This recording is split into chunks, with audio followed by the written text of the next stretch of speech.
Ew. Are we on? We're on. Welcome back to Co-host Christ to Christ. I never can remember.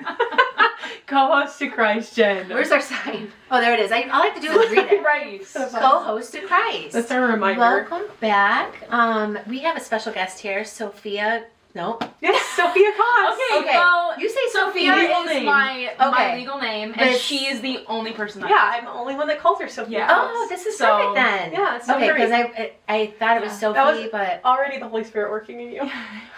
I knew That was it. a word I could of just see it. It was just like That was a word of I knowledge. knew in my knower. It was like I know in my Yeah. knower that Yeah. your name is actually Sophia. Sophia. Yeah. So thank you for saying yes to coming with Yeah. us today. You are, I'm so excited. you two are longtime friends. Yeah. Yeah. Yeah, we go way back. Why don't you kind of just give a little background on your friendship? Give us a little. You have some exciting things coming Yeah, up. tell us about your life, so. Yeah. Yeah. Okay, so I guess I'll start. I grew up in Brighton, Michigan. Did you guys go to high Born school and together? raised. Yeah, Yeah. but we Okay. weren't friends until I was a junior and she was a senior. Okay. Very end of our walk. Such a big school Okay. that we never even really crossed paths at all. So you guys are bulldogs? Yeah. yeah, Family Go members. dogs.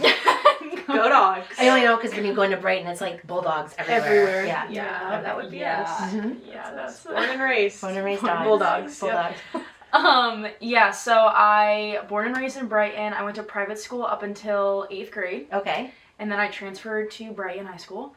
And then I grew up in a Christian home, went to church every Sunday, but I wouldn't say that I really found Jesus for myself until I was like a junior in high school, Mm-hmm. which that's how we met, is me and Emily met through Young Life. Oh, okay. She's leader Circle there. back. I led there for a little bit. But yes, we met literally one time at Young Life. She was like sitting in front of me, and she and like a few of our other friends, she literally just turned around and she's like, "Hey, we're going to Taco Bell. Want to go?" And I'm like, Oh, like, of course sure. you did. Taco Bell. it was crazy because at the time I was really praying to the Lord. I'm like, I feel like I kind of need a new crowd. I feel Yeah. like I need some friends that are going to push me in my faith. And then I met them. And I remember that night, like in the Taco Bell drive-thru, we were laughing so hard. We You're just like, I clicked. found my people. Yeah. Yeah, we Yeah. clicked. And I love that. and then, so that was when I found my relationship with Jesus to be like mine. I wasn't going off my parents' faith anymore. And then junior year, my faith was like really strong. It was really great. Senior year kind of went downhill. My faith was really like this. As faith Fell often back is. into Yeah. a lot of old habits that I never really like truly dug up and dealt with. So senior year, I fell back into like a lot of really bad habits. And then my freshman year, I decided to go to Grand Canyon University. Let's go. Okay. What's up? People, I know. Is that what it is? Yeah. Lopes. Lopes. Lopes up. Lopes up. Yeah, I should know that. My daughter goes there. Yeah. Yeah, so my freshman year, I was there, met some great people. I had a great time. It's a great school. Yeah, Love it it. is. But I was really homesick like the Yeah. whole time. So That was so hard. Yeah. yeah, I was really my gosh. homesick. It was bad. It's far. It is It's far. really It's far. really far. Yeah. Yeah, and I like love my family so much. I was like, I need to get back home. So Yeah. my sophomore year, I moved back home. And then I transferred to their online program, Mm-hmm. and I just graduated last weekend. Let's Yes. So excited about that. She's a grad. Awesome. I am a grad. Congratulations. Thank you. And what? What's your degree in? Psychology. So I Nice. started off doing early childhood education, and then I was like, I didn't really know what I wanted to do up until literally like a few months ago. Yeah. So I transferred, or I went over to psychology because I was like, it's really interesting to me.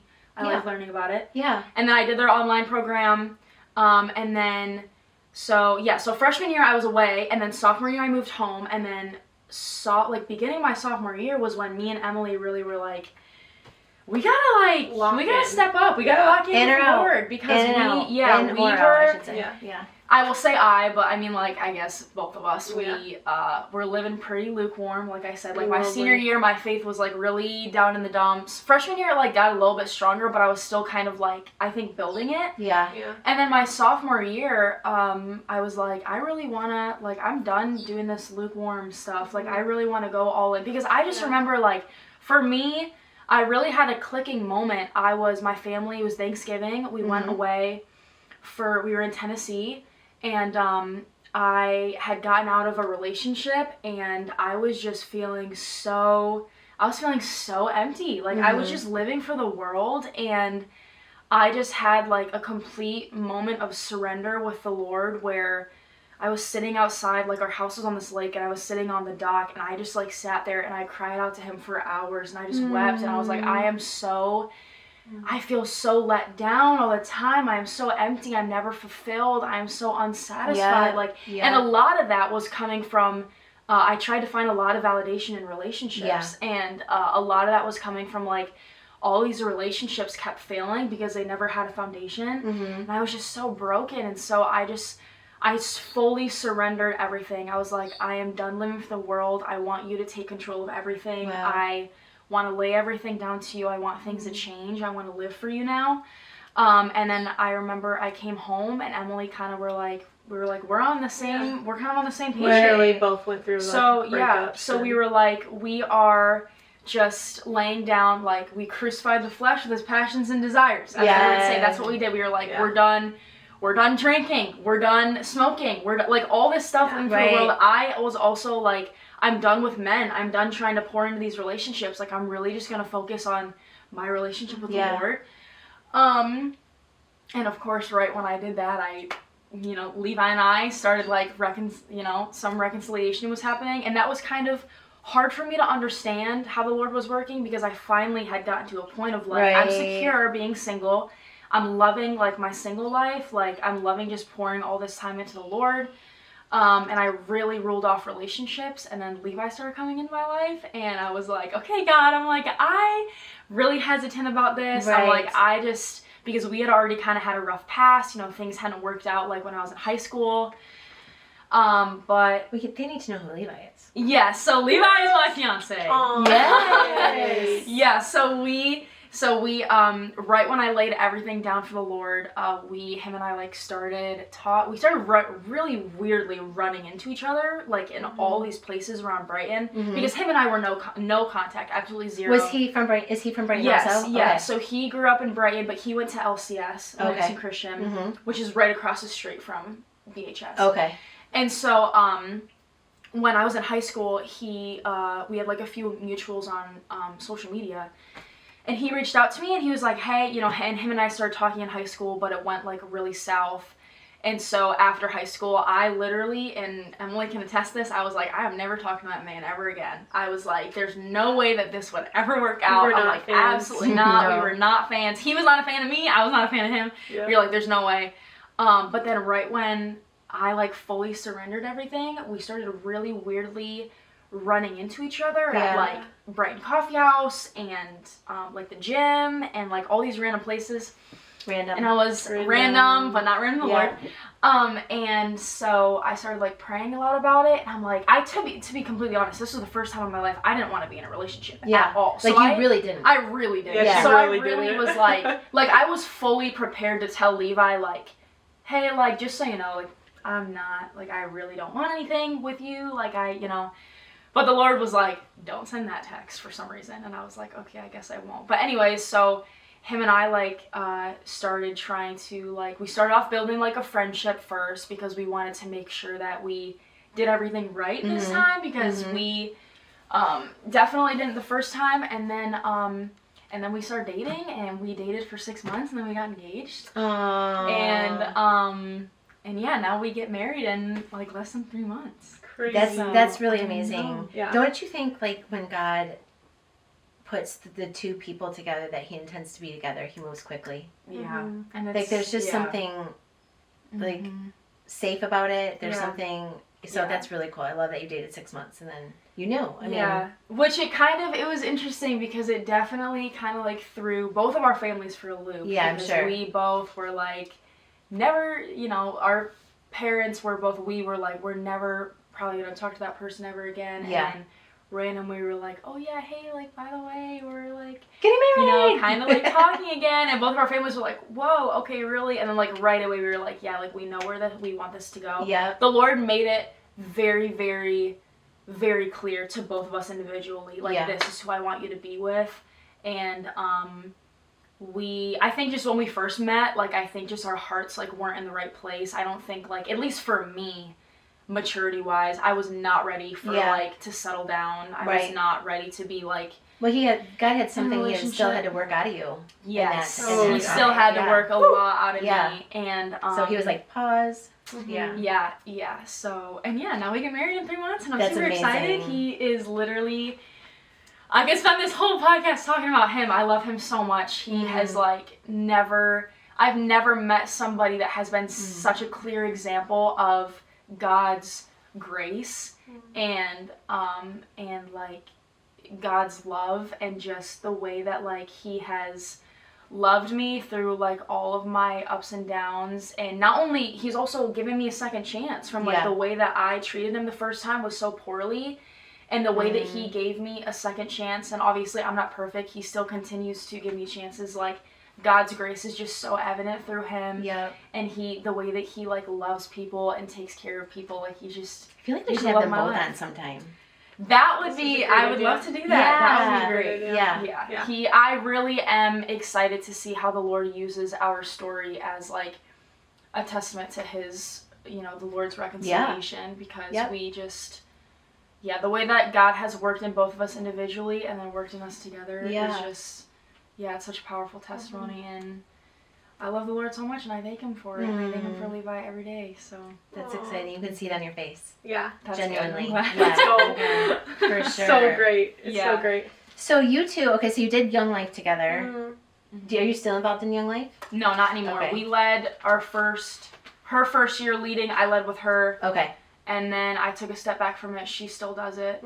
But love all the people in Young Life. Shout out to the goals. You know what? I actually think, I feel like we're having kind of a business meeting right now, but also let's get some Young Life people on. Oh yeah, we should. Let's promote Young Life at some point. Somebody should take a note. It won't be one of us. No. Will you remember? Yeah, I'll remember. Okay. I got it. It's up there. Young Life next. Young Life. Okay. We're coming for you. No, literally. So you guys, you and I were talking about wanting to talk on reverence, and immediately Sophie came to mind. Yeah. So why don't you guys want to kind of go into why that's such a huge thing in your lives, and individually, even as a friendship, and kind of we'll go from there. Yeah. Okay. Well, like Sophie said, we kind of like have really walked hip and hip in this. God kind of called us out at around the same time, and we kind of like made that decision of like literally sitting at the coffee shop being like, we can't do this anymore. We cannot live the way that we're living. That he provided you guys each other. Yeah, we talk about that in that moment, because it doesn't always work out like that. No, it doesn't. No. And like there was a lot of like opportunity for accountability. And just like caring for one another in the way of like, hey, this isn't always easy. Like, our other friends aren't on the same track as this, and, like, we're having to navigate that. So, just to be clear, so you guys met, and you had that moment on the dock in Tennessee, correct? Had you had a similar moment at that point? Yeah. You want to give a little explanation? Sophie was there for it, actually. My moment was on the bathroom floor, literally the night after I had a huge blow-up of a life happen. A lot of things can happen on the bathroom floor. Yeah, I mean that, literally. Literally. Yeah. Yeah, and I just wept. And she was actually there for that moment for me when I, like, literally, like, encountered Christ and just cried and cried and cried for just him to save me, because I was so broken and so lost. But I think, like, we had our individual times. And, like, for me, that was, like, a season of, like, every single night. That was my posture was like weeping on the floor. Desperate. Literally desperate. And God met me there every single time. But I think through going through like both went through breakups. Very different types, but both breakups and hard. And both hard. Yeah. I think that we both kind of were like, it was so interesting. I can't even fully remember exactly the moment. I just know we were both like, we can't do this anymore. Like, I do remember there was one time, I think you still, I don't know if you worked at the coffee house that time, or if you were, you remember you would kind of like help clean up sometimes, like help close. I don't know if you were working there, but I remember you were closing, and I was just like, I think I was just standing and talking to you, and I do remember one specific moment for us was like, we were like, we really feel like we should completely give up, like, drinking and, like, substances and, like, completely. It was everything. It was drinking. It was smoking. It was cussing. Like, every little thing. Everything. Like, you were giving him the opportunity to completely refine. Yeah, it was 0 to 100. Yeah, you guys were going into the fire. It wasn't like little convictions here and there. No. For us, it was like all at once. Literally 0. Yeah, it was like you're either gonna like stop being lukewarm or you're gonna start just like no longer having. Yeah, that's amazing. Yeah. So I remember you being like, I feel like the Lord is like kind of calling me to do this, and I was like, okay, like, me too. Like, it was great because we were like, let's, like, do this together, which is amazing. Yes. Such a blessing. Such a blessing that we didn't have to go through that together. Yeah. That's incredible. I love that. It's very difficult to have to go through that time of life without accountability, without somebody encouraging you. Yeah. So I'm really thankful for that for you too. Yeah, for sure. It was great. It's like cool to have like a friendship like ours where we went through the trenches together. Yeah. And then we went on that uphill climb together. Yeah. And like we're kind of, there's still obviously things that happen, but for us now it's like we know who our Creator is, and we know like who we are in Him, and our identity is found in Him. And do you both live the way that those things that you surrendered at that point, do you both still live in that space? Yeah. Yeah. Just like. So how long ago was that? Almost 2 years ago. Almost 2 years ago. Just crazy. That's really cool. That's really amazing. Just crazy. Yeah. Because that's not easy. I think like it doesn't seem like that long of time, but like I think it's just everybody's story is different, and I think it's interesting to see like with us, the Lord moved literally in like a week. Yeah. Like I don't even know. Like it was just such a short amount of time where it's like some people. I mean, for everybody, it's a journey, right? But there is some times where the Lord can be like, "Hey, stop sign immediately. Like this needs to change now." Yeah. And it wasn't. I'm not going to say overnight because that's not true. But for us, it was. But it was very quickly. Very 0 to 100. Like because I think we had just gotten to a point where we realized how serious this was. Yeah. Like we realized like. This is our salvation that we're messing with. Yeah. Like, this is the creator of the universe that we're just, like, toying with. Like, we're playing games with him. Right. And I remember thinking, like, that's why I went 0 to 100. Because I also didn't want to give myself any, I didn't want to give myself the benefit of the doubt. Because I knew that if I just went 50%. You didn't want to put yourself in situations that were going to I knew that if I just went, because, like I said, like, with my testimony, I found my relationship with the Lord my junior year of high school. But I wasn't, like, strong enough in it to where my senior year, I felt right back down into the pits that I was in the beginning. Your roots weren't deep. No. Yeah. And so that's why I knew, like, I need to go 100% with myself because if I give myself that little wiggle room, I know it's just an opportunity. Like, even if the door is cracked just a slight, I know it's an opportunity for the enemy to slip in. Yeah. And so that's why I was like, for my own sake in this moment, I need to go to 100. Yeah. Because I was like, I don't want to give myself any room at all to possibly like fall back. You put up guardrails. Yes. Guardrails. Guardrails. Yeah, that's what they are. Yeah, that is. No one's going to tell you different. Yeah. But it is interesting, like you said, like for that period of time, because it was the same thing with me. Like those 4 years or ish where my roots weren't deep and like a lot of slipping was happening and like just falling short a lot more than I do now.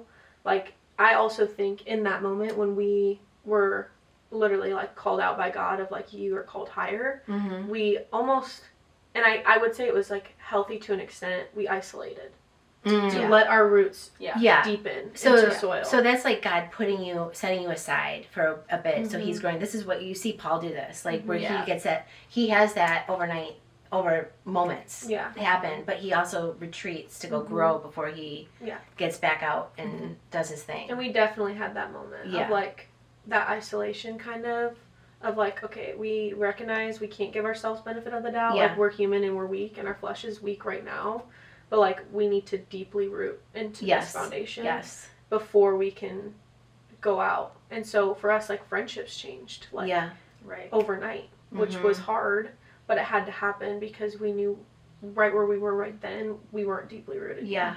And so we needed to be deeply rooted before we could step back into that. Right. And not fall into the same things that these friends are doing. Yeah. So that's good. It was 100%. How long did you guys do that? Like not that you were gonna put a timeline on that for anybody, but what did that look like for you? Was it a year or less? Like the isolation period? Yeah. I mean, I don't know. I mean, like, for me, to be honest, like, I feel like I'm still kind of in it, to be honest. Like, I mean, I do think, like, in a relationship with the Lord, I do think that, like, isolation here and there is very important. Like, in the Gospels, we see Jesus leaving to isolate and, like, praying with God for, like, however long he needs to. I do think that, to an extent, like, isolation can be used by the Lord, and sometimes he calls us in that. Yeah. But, I mean, I think, like, for me, I think I'm still, I think I'm still kind of working through, like, pulling myself away from a lot of things just to still grow in intimacy with the Lord. I think that he's going to call everybody into isolation. Maybe to retreat. I'll say to retreat. Like, he's going to do that for different periods of time. Yeah. There's always a risk of staying. You know, my dad used to teach Sunday school, adult Sunday school, and he would talk about like you'll get put on the bench. Like, he'll bench you, like in a team sport, you know. But what happens is Satan will try to keep you there, and he'll try to keep you on the bench, or he'll try to keep you on that island by yourself, and it's so clear, even in some of the stuff we're going to talk about today, it's so clear that God commands community. You know, he commands it. So even within that community, though, we need to get in a room. 100%. We need to shut the door. We need to get in our secret place with the Lord daily. I mean, even daily. So I think that's super important. And there's going to be times where he's going to say, "This is where you're going to live for a while." It's just a matter of keeping eyes wide open, you know, and making sure that Satan never, like, starts to disguise himself as light and tell you to stay there longer than you should. And I think in the isolation periods is where, like, that's where, like, all of the preparation happening is happening too.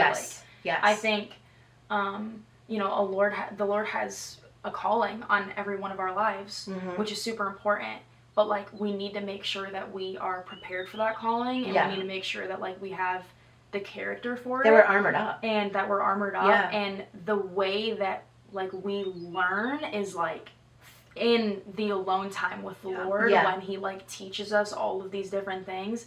And so I think, like, preparation periods in isolation are equally as important as like where he's calling us or what he's calling us to do. Yes. Sure. We want to rush those, I feel like, sometimes, but we really can't. Like, we can't get ahead of God. No. You know, we can't. You see that in, well, we're going to go into Exodus today. I've been reading in Deuteronomy. You see the Israelites constantly trying to get ahead of God. Right. And every time they do, he punishes them for their disobedience, for their, and that's what, like, so if we step out of that secret place sooner than God's called us to, then there's going to be a consequence to that. Yeah, and it's that's like, too, we know, like, God's promise for us is, like, eternity with him. Yep. Just like they knew it's, like, land of milk and honey. Yeah. Like, it was coming. But I love honey. Yes.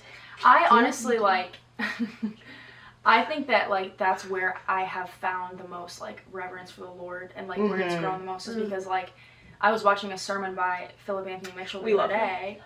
I love him. He's so good. Have you guys been watching the Acts series? Yes, that's what I'm talking about. I think it was the first. I think it was the first Acts episode that I watched. That one said, like, okay, we need to actually say, if you find 2819 Church on YouTube, yes, please. And watch. So good. So not this Sunday, the Sunday before. Actually, watch both of them. I don't think I have been more inspired by a sermon. Did I send that one to you? I don't think I've been more inspired by a sermon that was really good than that one in a very like, he just is like, I don't care. Talk about reverence. And I remember, like, in the first, I think it was the first Acts episode, he talks about, like, you know, sometimes when we are in this, like, waiting season, we pray so much, like, Lord, like, rescue me, like, Lord, get me out of this, when we should be praying, like, all right, teach me what you're doing. Teach what are we doing here? Which is exactly what you're talking about, like, getting ahead of the Lord. And I feel like the past almost year now, I think that I have really, really, really been in, like, that preparing stage with the Lord, and I feel like he's been working a lot of things out of me, and I felt really convicted when, like, Pastor Philip was, like, saying, you know, your prayer might be wrong. You shouldn't be praying, hey, Lord, get me out of this, please. Like, I want to be done with this. Your prayer should be, teach me what you need to teach me, right? Yeah. And so while, like, I've really noticed when I'm, like, thinking about okay, today we're talking about reverence, like where has that come from for me? For me, the most reverence is like in those really hard waiting periods, in those preparation seasons where it's like, I don't want to go through this long suffering anymore, like, which is I don't want to do this anymore. No, I really don't. No, right. And that is where I find myself bowing down the most to him. Yes. Is like, absolutely. I'm so done. I don't want to do this anymore. Yep. But then when I bring it to the Lord, I find myself bowing down before him and laying it at his feet and giving it to him.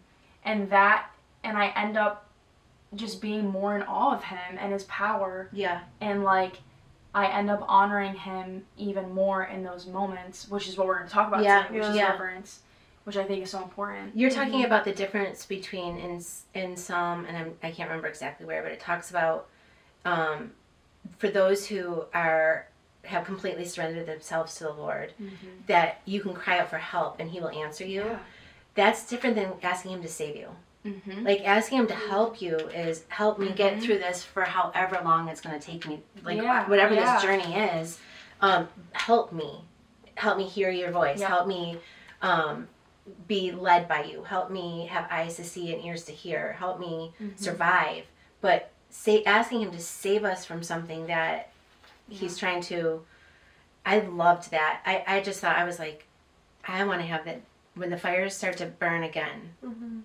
I want to have the heart of, what are you doing? Like, what are you doing in me right now? What do you want me to learn from this? Instead of save me, get me out of this, get me out of this. Yeah.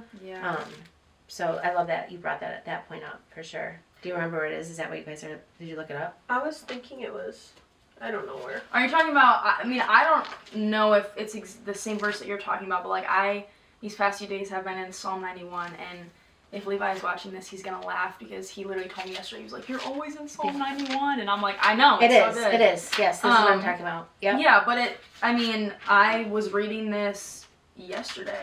Why don't you read it? Okay, where do you want me to read? Do you want me to read the whole thing? I'm just a huge fan of reading the whole thing. Okay, let's read the whole thing then. Okay. All right. He who dwells in the shelter of the Most High will abide in the shadow of the Almighty. I will say to the Lord, my refuge and my fortress, my God in whom I trust. For he will deliver you from the snare of the fowler and from the deadly pestilence. He will cover you with his pinions, and under his wings you will find refuge. His faithfulness is a shield and a buckler. He will not fear the terror of the night, nor the arrows that fly by day, nor the pestilence that stalks in darkness, nor the destruction that wastes at noonday.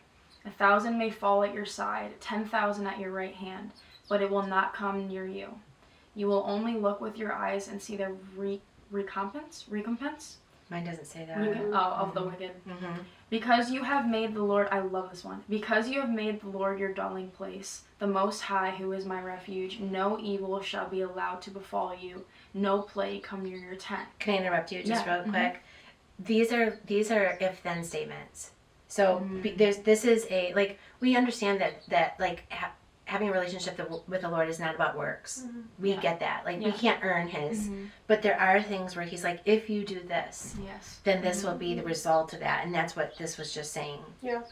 Right there. Like, if you make the Lord your refuge, then I will. Then he will be, the Most High will be your shelter. It's a choice. Yeah, that's good. So anyway, go on. Sorry. For he will command his angels concerning you to guard you in all your ways. On their hands they will bear you up, lest you strike your foot against a stone. You will tread on the lion and the adder, the young lion and the serpent you will trample underfoot. Because he holds fast to me in love, I will deliver him. I will protect him because he knows my name. When he calls to me, I will answer him. I will be with him in trouble. I will rescue him and honor him. With long life I will satisfy him and show him my salvation. I love so good. it. I love what version are you reading from? NIV? This is ESV, okay. I believe. That's ESV. I love ESV. Do you miss it so much? I miss it. I literally do. This isn't your last Bible, good. you know. I know. Next time you go to ESV again. I will. It's okay. Okay, so where do you guys want to go from here? I think we should go and just read the little portion from Exodus, and then we'll go into Romans. Okay, let's do that. Exodus 3, correct? Yeah, Exodus 3, we're going to read 2 through 6. first. We didn't say this time, but I want to always try to remember to say this, that if you have, did I just spit on you? Oh, a little bit, it's okay. Hey! We have an interrupter, it's okay. Okay, bye. Okay, bye. Okay, bye. That's her husband. Yeah. It's not just a random guy. No, it wasn't just we didn't just Oh, get okay, robbed. great. We didn't get robbed. Yeah. Yeah. I'm glad it's not like the Amazon delivery guy. Or No, married to him. Right. Okay. Okay, so we're going to go into Exodus 3, but what I want to say is if you guys are listening to this and you don't have a Bible and you don't know how to get a Bible or you can't afford a Bible, we have resources. Yeah. One thing that I'm not good at, I'm confessing right now to you two and to whoever's watching this, Just is reading the comments. Yeah, don't worry, I do. thank God. Thank God. I got you. Don't you worry. You're amazing. That's why we're put together. It is. Okay. Yeah, so she'll see the comment Mhm. and we'll get you a resource. Yes, absolutely. For free Bibles. Yes, So, we okay. will. Okay. So first we want to read 3 through 6. Yes. And then we'll So talk about Exodus that. 3 through 6. Or 2 through 6. 2 through 6. Sorry. Who wants to read? You do. Oh, I do. Anyone but Anyone but me. Do you not read in front of people? No, I do, but there's just a lot of big words in this one. And Okay. It's really I hard just names. I just want you guys to know what my secret is to flying through I fly through them. I assume that I say them right, You just have confidence. and I just do it with confidence, and I just go for it. Just go for Okay, it. so 2 through 6. 2 through 6. Okay. Where's 2? Okay. There, the angel of the Lord appeared to him in a blazing fire from the middle of the bush. I feel like I need to read 1. Okay, read 1. Okay, go Okay, one day Moses was tending the flock of his father-in-law, Jethro, the priest of Midian. He led the flock far into the wilderness and came to Sinai, the mountain of God. There the angel of the Lord appeared to him in a blazing fire from the middle of a bush. Moses stared in amazement. Though the bush was engulfed in flames, it didn't burn up. This is amazing, Moses said to himself. Why isn't that bush burning up? I must go see it.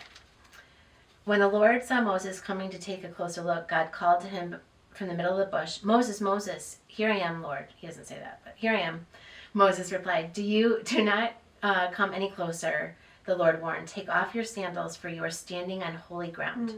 I am the God of your father, the God of Abraham, the God of Isaac, the God of Jacob.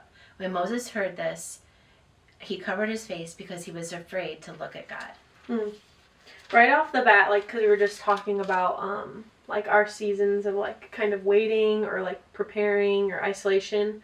I think it's really interesting that, like, Moses, in this moment, has 40 years that he's been this shepherd to this flock. That isn't even his flock. It's his father-in-law's flock. Right. When I was looking into this, I was researching that. And, like, God had to get Moses into, like, a really humble place before he could use him. As a leader. Which takes me right back to the thought process of Isaiah 6. Yeah. Of the angel having more of, like, a humility before God than a willingness to serve him. Right. Anyway, just thought about that. It was so interesting. Okay, so we're talking about reverence. In Yes. those 6 verses right there, what are you guys seeing as far as reverence is concerned? I think there's 2 things that really stick out to me in these verses, and one of them is verse 5, where it says, "Do not come near, take your sandals off your feet, for the place on which you are standing is holy ground." And I think, like, reverence is, like, that's what it is it's recognizing, like, how holy he is, and having, like, complete awe for him, and like, honoring him. And I think that's what Moses is doing, is by taking the sandals off his feet and standing on holy ground, like, he's honoring the Lord. Yeah. And recognizing, like, okay, like, this space is so holy. Right. And I think you know, a lot, like, you guys are really big on, like, is it bridging the gap between generations, or I don't know. It's binding, but You she don't know. always Oh, says binding. bridging. Okay. She always says bridging. It's okay. Binding the Bridging, gap. binding. Anyways, Bridging. but Bringing them together. Yeah. I feel like One of them. I feel like, and maybe, I don't know if you would say our generation or your generation, but I think that a lot of people really, really lack, like, awe of God. Yes. And really lack, like, honoring him and realizing, like, how holy he is. And I think that's why we worship. I think that's why we pray. Like, it is recognizing how holy he is and how much we need to honor him is the foundation for everything. Right, yes. It is the foundation. Like, I looked up the definition of reverence as it is in the Bible, and like, and like, it said something along the lines of like, reverence is recognizing the holiness and like honoring him and the awe of God, which is the foundation for our obedience and our wisdom and our worship. Yeah. And I think that like honoring him like that is the heart posture that we need to have to do anything else. Yes. Yes. Like, worshiping the Lord is one of my favorite things to do. Yeah. Like really, really bowing myself down in worship. And I think it's just because like we need that to prepare our hearts to do anything, to obey him in any way, even to pray to him. Like, we need to have that honor and that awe of who he is, so we can really recognize, you know, he's so amazing and we really are nothing. Right. Like, we need to like you're saying, humble ourselves. We really need to humble our heart and realize, like, just in complete awe of him. Yeah. Like, we are nothing without him. Yeah. And he's so deserving of it, which is like the part that we need to understand is like this, it takes humility, but like not for no reason. Like, this isn't something that you get down on your knees, like face to the ground for no reason. It's because he's like a worthy God. Yeah. And I also think for so long I didn't understand the difference between like, well, like fearing God or being afraid of him. And I think there's a big difference of like, we don't have to be afraid of God because we have confidence in Christ. Right. But we need to understand his wrath and his power and that he is the Almighty. And that's the kind of fear that is awe. Right. Yes. Yes. You literally, like, I can't even, I don't even have, like, the feelings or, like, the understanding of, like, what that's going to be like. Yeah, no. But I love that in here it says that Moses, like, covers his face. Yeah. Like, he's not even, because we go on to know, like, no one's ever seen God. Yeah. Or worthy of seeing God because we're just not worthy. And God, in Moses, he knew to cover his face. Like, there wasn't, I know there's later, he says he wants to pass by him and he has Moses hiding behind the bush or something, right? But in this moment, Moses knows he's with God so clearly that he knows he can't. He has to actually cover his face. Yeah. Like, which that's is the awe. The awe and the reverence is like, one, he knew where he was holy. Yeah. What he was with, the presence of God was holy enough to take his sandals off. And something I noted that was really interesting was like, taking off his sandals. Where did I take this note? Was important because like that's like the poorest people. They don't have shoes. Like, taking those things off and showing our neediness for him. Like, we are in such a need for the presence of God. Yeah. That like this was just kind of like an example of like, take your sandals off because you are in such a need for me. That like, bring yourself to the position of a poor person and recognize that. Yeah. And it makes me think about, I can't remember. Well, everybody's at the same playing level. Yeah. Like, right? Absolutely. Yeah. And I think also like taking your shoes off too, like it represents like a vulnerability too, and almost like a nakedness. Like, think about like your shoes are what like protects you from like what you're walking on, and I think taking your shoes off is just like, it is vulnerable. It's being vulnerable to the Lord, and like you're saying, I can't remember what wording you used. It was good though. Whatever you said was good. Well, yeah, and too, like, when we think about coming into somebody's home, like, you take your shoes off when you're in, like, their house. To respect them. And respect the owner of the house. Yeah, absolutely. Yeah. And so, Moses knew what he was with was the presence of God. And so, taking his shoes off was recognizing, I'm in the house of God. Yeah. And, like, this is my way of, like, showing appropriate humility to him. Yeah. Because even the poorest and the most needy don't have shoes. And usually servants, too. When I was researching this, servants usually went barefoot. Okay, I have a question. So, I want to address what you talked about with, like, the difference between the generations, because I definitely want to go back to that. But what do you think, because we're not taking our shoes off when we walk into church. So, what does that look like in 2026? What does this look like? Can you give an example of like reverence? Yeah, of taking, like, you're on holy ground. What does it look like? Because we now have Jesus, right? Mm-hmm. So because we have Jesus, we have the Holy Spirit. We are holy ground. Yeah. Everywhere we walk is holy ground. Mm-hmm. We're with God all the time. Yeah. So what does it look like to take your shoes off on holy ground today? Not literally, but you know what I'm saying. Do you understand what I'm saying? Yeah, absolutely. Yeah. I think that's like the perfect picture of a surrendered heart. Yeah. Like that's almost like taking off all of these things that maybe you put on for the world, and like really surrendering that version of yourself and like who you were when you're not with Christ, and recognizing that like when we're with Christ, like we can be as bare as we can be, right? And like that's out of reverence for Him, of like, Lord, I want you to see it all. Right. I already know that you see it all, but I want to be willing to show you it all. Right. And so I think that's just like, so not holding back anything from Him. Mm-mm. Being constantly exposed. Yeah. Being constantly naked. Right. I would that's what I was gonna say too after Emily, is like, I think that our way of like taking our shoes off is like having complete vulnerability with the Lord. And what does that look like in your life? Right? Yeah. Like for example, like when you're worshiping, like how are you worshiping? Like are you completely being like vulnerable to the Lord, and are you like actually showing in like your physical posture? Are you raising your hands? Are you like down on your knees? Or are you just standing there like with your arms crossed? Like it's actually yes, spiritually a vulnerable position, but also I think physically too. We also need to show in our actions with like our body posture that like we are willing to be vulnerable in front of the Lord, no matter, you know, like what anybody else thinks. Yeah. So I think this is a good time to break from Exodus and go to Romans 12. Because I want to talk a little bit too about worship. Because worship is not just singing. Yeah. It's not.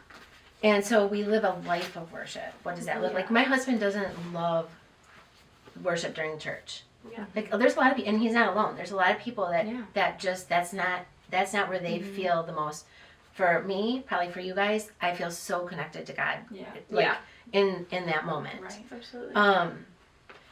So I want to talk about just like, so we're talking about what that looks like to take your shoes off, which we didn't really plan on like hitting that specifically. Not really. But I do believe that Romans 12 is actually describing what it looks like, and it's partially what you both are saying. Yeah, I can read.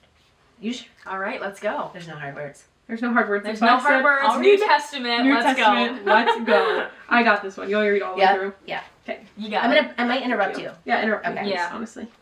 I might stutter, so. Okay, you're fine. You're good. And so, dear brothers and sisters, I plead with you to give your bodies to God because all He has done for you. Let them be a living and holy sacrifice, the kind He will find acceptable. This is truly the way to worship Him. Okay, so just there, verse 1 alone, he says this. He literally describes what worship is. And we're not, it might look like worship, like we see it, but it's literally saying, let them be a living and holy sacrifice, the kind that God finds acceptable. This is giving your bodies completely to Him. This is truly the way to worship Him. Yeah. Giving your bodies completely to Him is taking your shoes off. Yeah. It's what you girls so beautifully described that you did in the coffee shop that day, where you're like, no more. Like, I'm cutting all that off. This is done. Like, anything that is that's going to possibly bring me off of holy ground is no longer in my life. Yeah.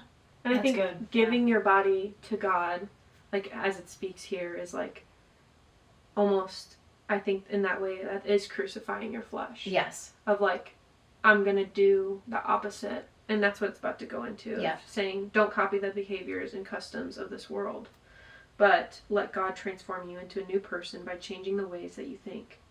Like, that is what happened for us. Yes. Like, and for us, it was immediate. Yeah. And it, like, literally all came in one wave. That's not always the case, but that was what it was for us.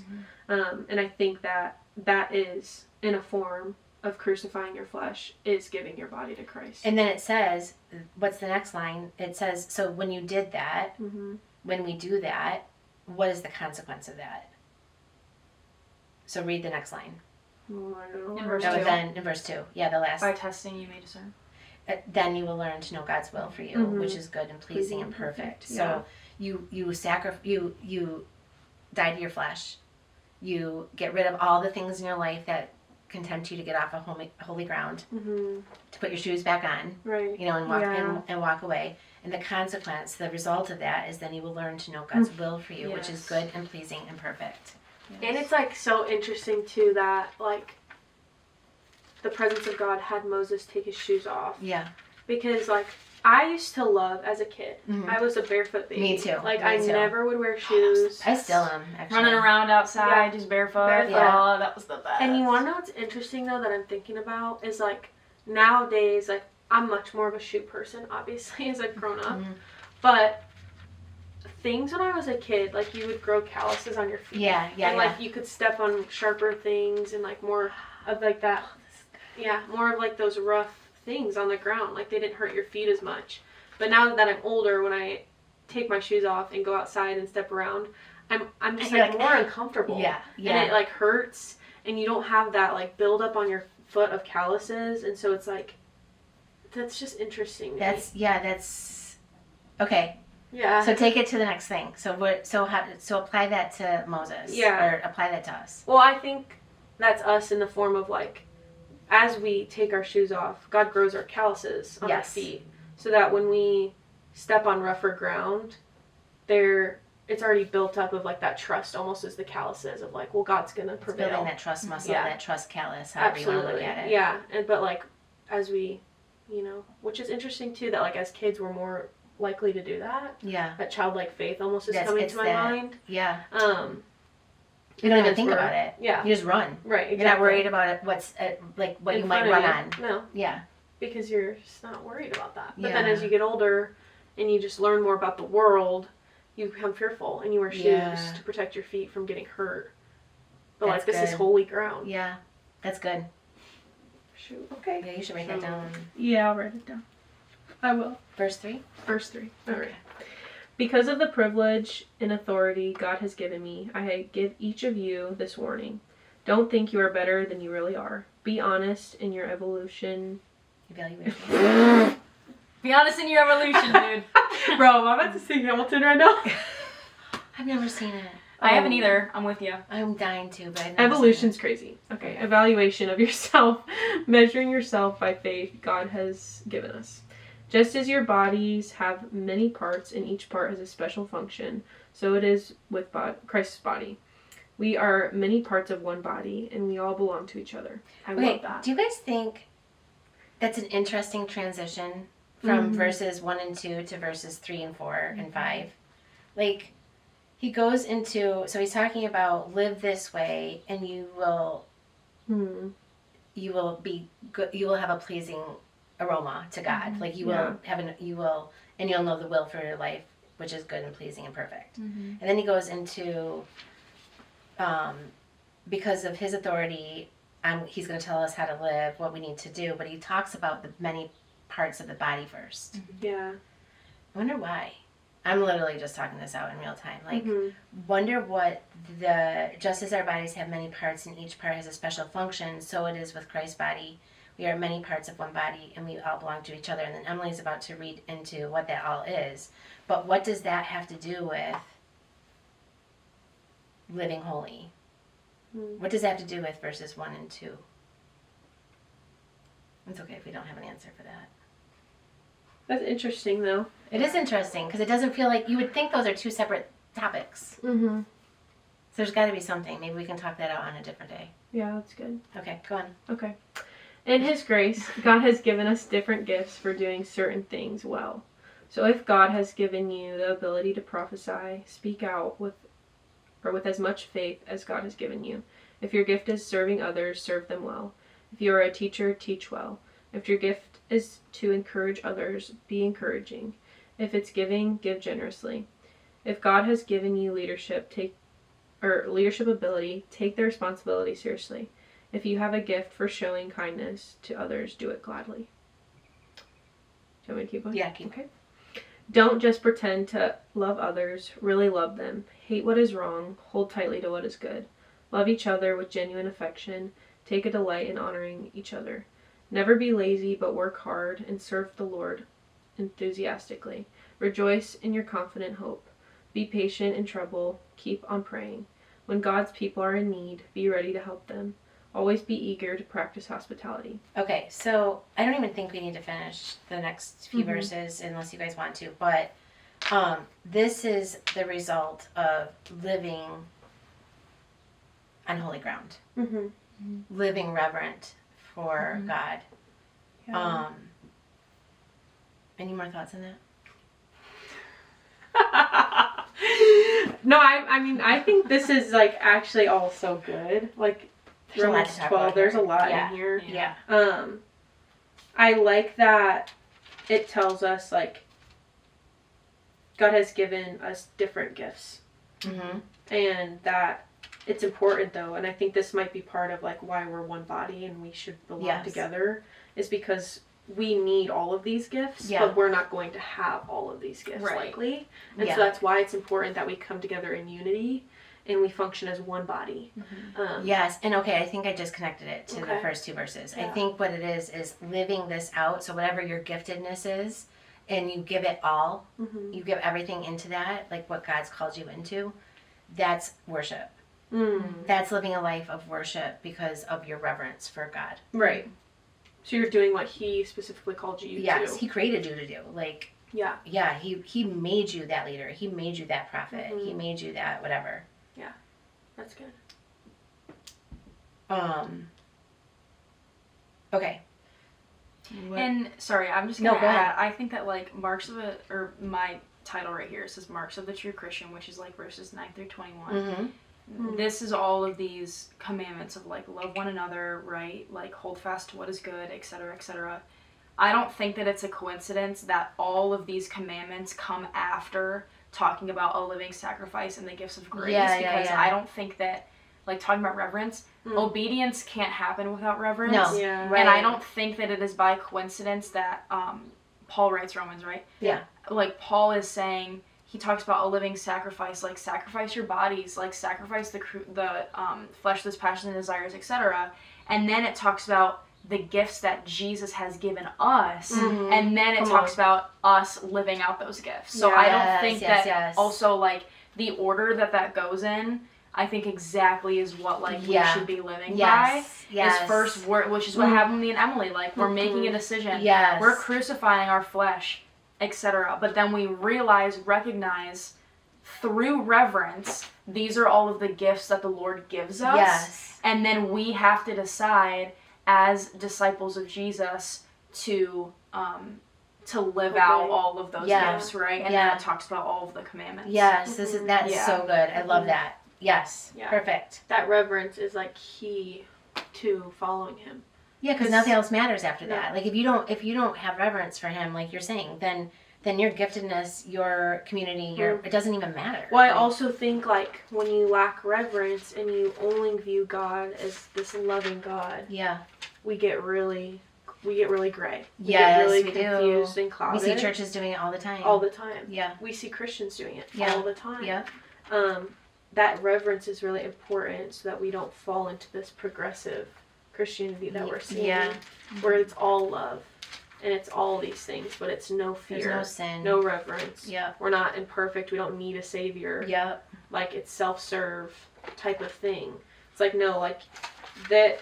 The way that we also love God is a form of sacrifice in our lives. Of like, it is gonna feel like a sacrifice because we're in the world right now, but like it's actually gonna bring us great reward and great treasure in heaven. Right. And we don't do it for the reward, we do it out of reverence. But there's a result, and that is the reward. Right. Yeah. But it's that reverence that's key. And it's so sad that so many people miss it. And we could have missed it. Easily. We could have continued on. We could have said, no, we're just going to keep doing what feels good to our flesh, what feels good to us. Well, and also you could have justified it by saying He's loving and grace and mercy and all of that without remembering He's just and He's sovereign and He's... Yeah, so far I feel like you're somewhere. I'm trying to find it. I can't find it. I'm like upset I can't. But I read the other day how the Bible, like, it was just because we were just talking about in Romans, like, the order of, like, how sanctification works and, like, obedience can't come without reverence, right? And in the Bible, it also, forgive me, I can't find the spot, but it talks about, like, when we recognize, like, the Lord's character and the Lord's heart, our desires will start to be transformed to align with His. Yeah. And so it's like, this obedience, it starts to become easier because we start to desire it, like, more and more, right? Yeah. And I'm not saying we're not going to go through, you know, like obeying can still be hard. Like, I'm not saying it's going to be, like, a whim. Yeah. But I'm just saying that, like, while we are being sanctified by Him and while He starts to transform and renew our mind, our desires start to become aligned with His. And so then we desire to do the will of the Lord. Yeah. And then the obedience starts to, I think, come a little bit quicker. And we start to get a little more, like, I think it does start to get a little bit easier. In Ezekiel, it talks about, I don't think that's exactly what you're talking about, but it does talk about, like, asking the Lord, like, take this heart of stone and transform it into a heart of flesh. So take my bitter, take my unforgiveness, and transform it into a contrite, bent to your will heart. And so closer to God, the more soft our hearts are, the more less our bones are dry. We've come back to life. We've come out of the dead and we're in the living. Like, it's all that. That's what you're talking about. But I know that Paul talks about it also. Are you finding it? I think it is Ezekiel. Was that the one were you reading? I feel like Abby just read it to us, this part. Oh, I was Bible like, study. No, I was like, I was like studying like a whole. Oh, you were? Like, oops. It was like, I don't know. I don't know why I can't remember. I want to say it was like Psalm, but the book of Psalm is so big. It's huge. That, like, whenever I love Psalms, and then, like, whenever I think of something off the top of my head, it takes me like 10 minutes to find it because the book is just so big. Yeah. But yeah, that's I good also stuff. think about, we were in 1 John not that long ago, and we are working through 1 John right now. I found it! Oh, did you? Sorry. I found it. It was Psalm 37. That's what it was. Wait, I feel like and it said, oh my gosh, you know what it was from? It was from Prayer House, Grumlaw. Yeah, after we went, I went home and studied it, and then I read about it. And it says, that was good. Verse 3 says, trust in the Lord and do good, dwell in the land and befriend faithfulness, delight yourself in the Lord and He will give you the desires of your heart.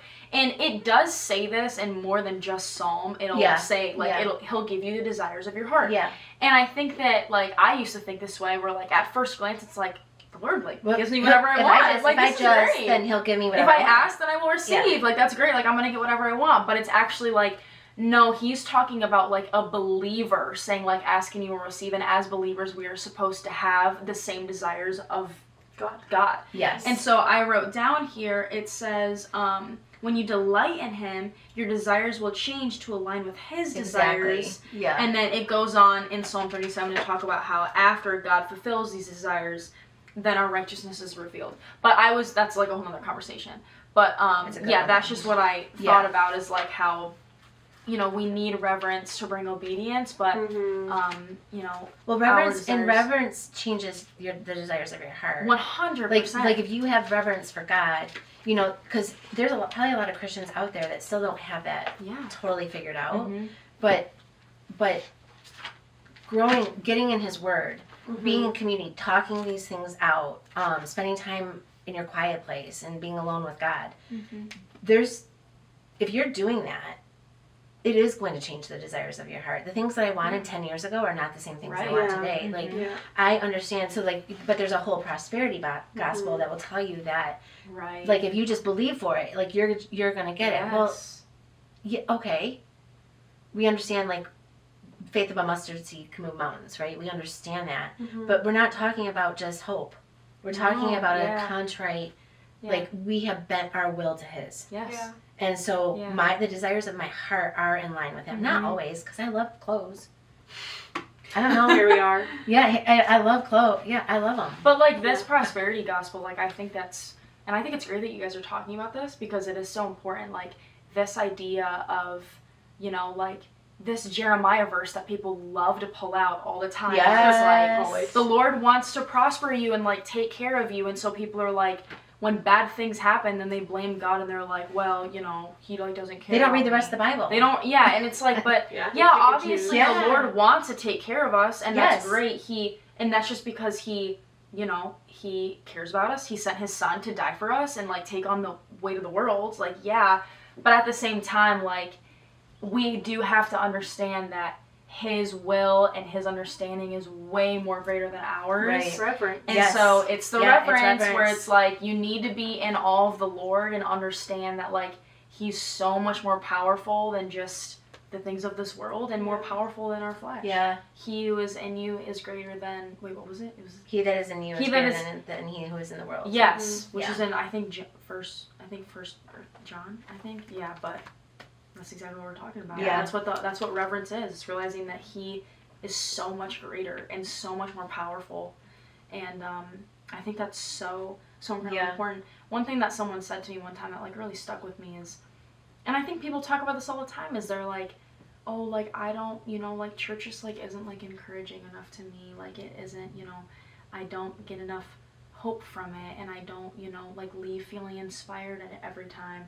And I don't think that you should feel only inspired every time you go to church. You like, should I feel like some conviction. If you don't, you might not be at the right church. Yeah, and that's, like, this prosperity gospel that, like, you know, people are being taught, and that's not, you know, you need reverence and you need obedience too. Mm-hmm. And that's not just, like you're saying, it's not just about hope. And remembering that church was not intended for that. Like, church is not your quiet time. Church is not where you get armored up. Yeah. Church is not where you get reverent. Mm-hmm. Church isn't where you get, it's where you get encouraged. Mm-hmm.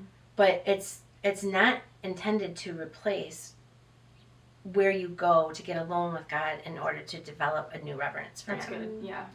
Mm-hmm. And so I think when we put this expectation on church that it's our only thing, that that's the one thing you're doing a week, then your expectation is it's supposed to fill you with everything that you're supposed to get of God, and it's just never intended to do that. Mm-hmm. Well, and I think church too, like it's just a completely different atmosphere. Like church is great. It's good. You're supposed to go to church. You're supposed to be in a community. That's great. Yeah. But it's also like, you know, you have a leader teaching you, and there's something completely different than like being by yourself in a room in your house with the door shut, and it's literally just you soaking in the presence of the Lord. Like that is completely different. And I think like sitting in that, I kept thinking of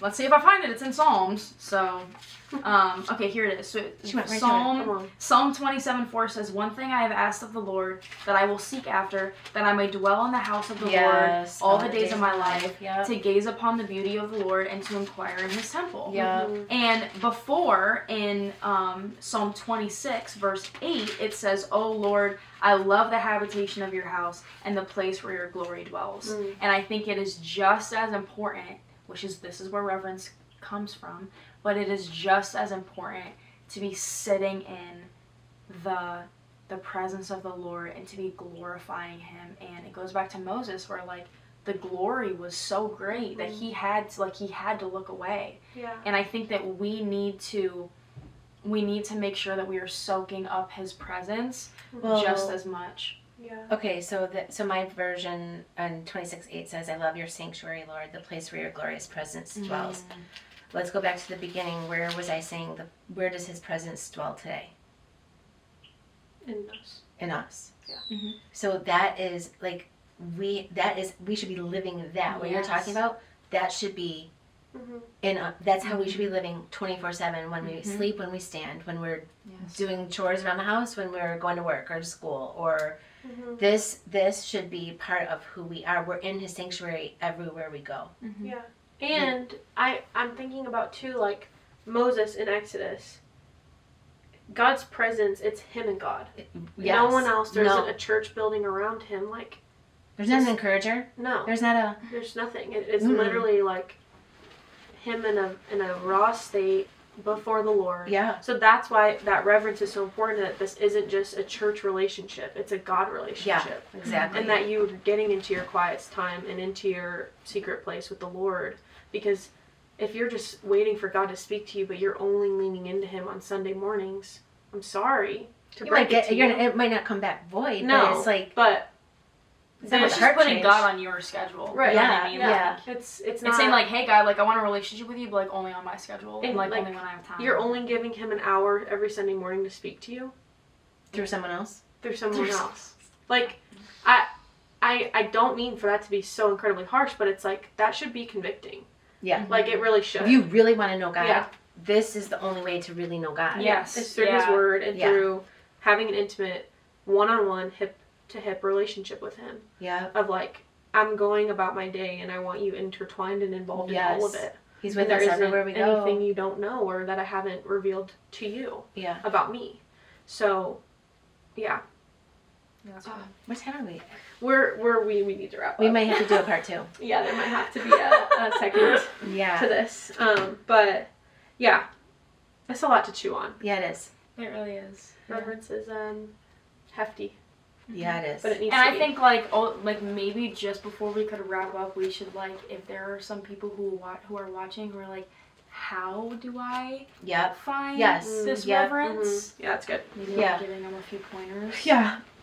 Yeah. Yeah. Sorry. Just been sitting for a minute. My knees are I know, it's like I feel like I need to shift. And I know.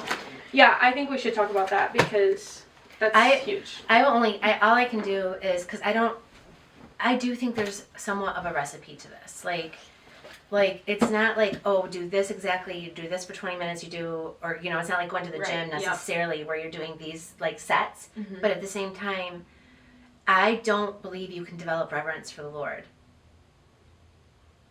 Like you just were saying. I don't think you can develop it unless you get along with him every single day.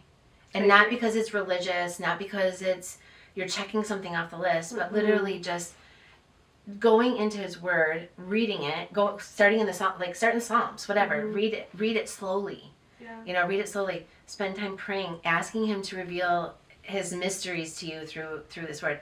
I personally don't think there's much more you can do to develop reverence. I do think church helps. Yeah, for sure. It's like a tool. Mm-hmm. I think friendships help. Mm-hmm. I think it's a tool. Community helps. You know, getting into a place of living a life of confession, speaking things out that are, you know, I don't think if you're holding and you're tucking stuff in here that you haven't spoke out loud, whether it's sin or things that have happened to you or things you've done or whatever it is, there's only so far you can go with God if you keep allowing those to still have access, have spaces in your soul. Yeah, absolutely. Yeah. So I don't know. Yeah, I would agree. I think that I think for me, the place that I have found the most reverence is just learning about God's character and who he is. Yeah. And that means like sticking in the word, right? Reading about him, not only just New Testament and learning about Jesus, but also like learning about like the whole Bible, like not just New Testament, Old Testament too, like all of it. Because God is the same today, tomorrow, forever, always. Yeah. So it's you know, we got to learn about him. We got to learn about who he is as a God, his characteristics, what he wants for us, what he doesn't want for us. Mm-hmm. And I think, like you were saying, using all those tools too. And for me specifically, like worship has been a really, really powerful tool in my life on how I have gained reverence for the Lord. And it's one thing that really, really changed things for me was like, what type of worship music am I listening to? Like, am I listening to songs that are talking about me? And like, are you listening to Christian songs or are you listening to worship? Yes. They're two different things. 100%. Like, and that was one thing for me was like, the way I find reverence for the Lord is like, I sing about his glory and his honor and his power and like how amazing he is. I'm not going to sing about, you know, what he's doing for me and like, you know, all the ways he's blessed me and who like I am now. Like worship is not about who you are. Like, sorry, but you can sing about like how God has made you whole. God. And that's great. God. Yeah. But like worship is not about how the Lord has changed you and who you are. Like worship is like, do you think in heaven they're singing about like how the Lord changed me? Like in heaven they're singing like in the Bible it says the angels sing holy, holy, holy. Yeah. Like they sing about the Lord's glory. Yeah. Like that. Sorry. Like, I went a little off topic on. But yeah, reverence to like, you know, like everything that you're doing, all those little tools, make sure it's focusing on the Lord, who he is, his character. Yeah. Oh, hello. We live in a loop. It's like we have a loop that goes like 5 miles, and so I just feel like I'm constantly waiting to hear someone die. Yeah. Because the motorcycles race, they do it. Sure. It's like Yeah. it's a terrifying thing. Yeah, I'm just gonna second all of what you guys said. Nothing. Do you have anything else that you want to add to it? Not really. I feel like the biggest thing for me, like learning how to be reverent of him, was just learning about who he is, like as our God, like who he actually says he is, and then understanding and like trying I mean, we're never gonna fully understand his love for us, but like really putting myself in the spot to like learn about that and to just being humble before him. I think like you guys being with Young Life, I think that's a resource that I would love to promote. So if you're younger, what is it, high school? High school, yeah. So, you know, if you're younger, getting involved in the Young Life. Are they in the schools? Is that where, or where do you have to go to find them? Public schools usually, but you can go if you're in private schools. Like there's usually so you go all to the in the website? different areas. Yeah. Okay, you go to the website. Or Instagram probably. Yeah. Okay, Instagram it's probably more better. Okay. Yeah. And then I'm really involved in Barn 45. That's another resource we do Monday through Friday, live Bible studies at 9 a.m. on Facebook and YouTube. We're right now in the middle of 2 Corinthians, which has been actually really, really amazing. And there's tons of others. I go to a great church. You guys each go to a different great church. So just get plugged in somewhere. Again, that's not your secret place. That's not replacing anything. But there is something about getting into these different type of communities that does help encourage you. You see something in other people and you kind of want it. Yeah. Right. You know, when you get around it, it's contagious. Absolutely. Yeah. So. Yeah, I think on that note, we're going to wrap it up. We're going to wrap it up. We've been here for a minute. Yeah. This is probably our longest. Yeah, it definitely is. Oh, really? Is it? Good job, Soul. You did it. Sorry. No, God is good. This is a good topic. And I honestly feel like we could talk about it for like 2 more hours. So we'll do another. We'll come back around to this. But, do you want to pray us out? Yeah, I'll pray us out. Okay. Dear Heavenly Father, God, I just thank you so much for this space and this outlet, Lord, that we get to learn about you and talk about you. And God, I just pray that you continue to teach us how to be reverent of you and sit in a place of awe over who you are and your glory and your honor, Lord. And I pray that we remember that this is not about us and that we are just solely living sacrifices for you to use, God. And I just pray that you would change our desires to yours, and you would just give us a confidence through your Son, and that we would walk and disciple and just do all the things that we're meant to do, Lord, and that we would reach people through your goodness and your love and mercy, Lord. I just thank you so much for the ways that you've met each of us individually, and you are continuing to meet your children and reveal yourself to them, Lord. We just pray that you would continue to do that, and that we would continue to be lights in a dark place, and that you would just care for us in the way that you do as a father, Lord. We love you so much, and we pray all of this in your Son Jesus' name. Amen. Amen. Thank you, Sophia. Yeah, thanks, Sophia. Sophia Koss. Thank you for having me on. I'm so excited. Will you about come this. again? Yes, I would love to. Maybe with Levi. I would love that. Would be fun. That would be fun. Yeah. I feel like we're both very different, so it'd be interesting to see us doing the same thing. Yeah. It's fun to serve God with your partner. Yeah. I actually hate that word, partner. Yeah. I don't know. I'm kind of, whenever I use the word partner, I'm like, that just feels I didn't know what to say. Your fiance. significant other. Significant other. Yeah. I guess. We're not going to edit. We're not going to edit partner out, but also can we just pretend I never said it? Yeah, okay. We can do that. Okay, cool. Yeah. Awesome. Between the three of us, because this isn't going on the internet or anything, we're just going to pretend like you didn't. I just didn't say it. All right, guys. If you need a Bible, let us know. Yes, please. So you guys hit them with the like, subscribe, comment. Yeah, now we do. Like, subscribe. No. It's okay. You don't have to. Nobody's asking. No one's asking you to do that. Some thumbs up. Probably a thumbs up. We don't really want thumbs down. Give us a thumbs up. Don't do a thumbs up. Let us know your comments and your concerns. Yeah. Yes. And prayers. Prayers, please. Hit that subscribe button. Listen to her. Subscribe right here. You know where I Press get the this button from? right here. It's because me and Emily used to like like literally film like YouTube videos in our living room. And yes, we were in high school, maybe in college, and we'd be like and subscribe, leave a comment down below. But it still applies, guys. It does. It does. But like, and you know what? We were preparing her for this. Yeah, that was God's in divine intervention. Thank her. Yep. You should thank her. Thank you. Thank him. All right, we're gonna go. Okay, we're gonna be done now. All right, love you guys. Have a good week.